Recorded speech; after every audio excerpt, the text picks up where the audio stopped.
يا اخي قسما بالله انت اللي ليا، قسما بالله الحاجه الوحيده اللي بتفرحني وانا بحمد ربنا ان انا شجعت النادي الاهلي، لانها منظومه عندهم مدربين كويسين بيشتغلوا كويس، مش المنتخب المصري المنتخب العار، المنتخب اللي راح يفضحنا، منتخب لا عارف يدافع ولا عارف يهاجم ولا عارف يعمل اي حاجه ولا عارف يكسب حتى. انت متخيل معايا منتخب عايز يصعد من دور المجموعات داخل مباراه الامارات وعايز يتعادل وعايز يطلع بنقطه، مفكر نفسه هيكسب الاردن. نفسي اشوف الناس اللي كانت متوقعه ان المنتخب المصري هيلعب مع المنتخب المغربي في نهائي البطوله عشان امسكهم اديهم بالخرزانه على التوته بتاعتهم، ههريهم قسما بالله. لو شفت حد منهم لهريهم.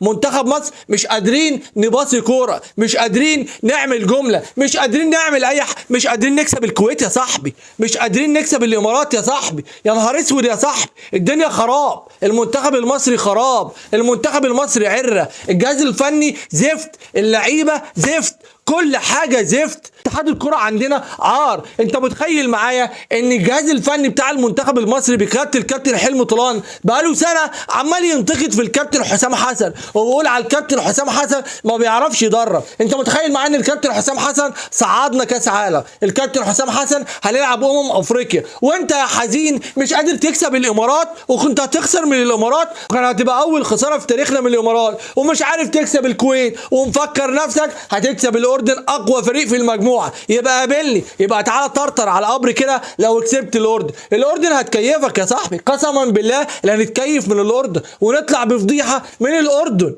والله لا نطلع بفضيحه من الاردن.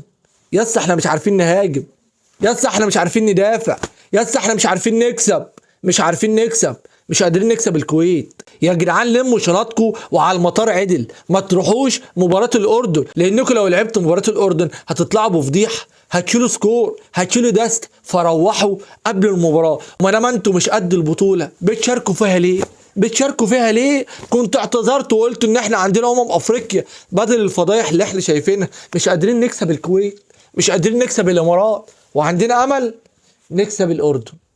يا اخي مع السلامة.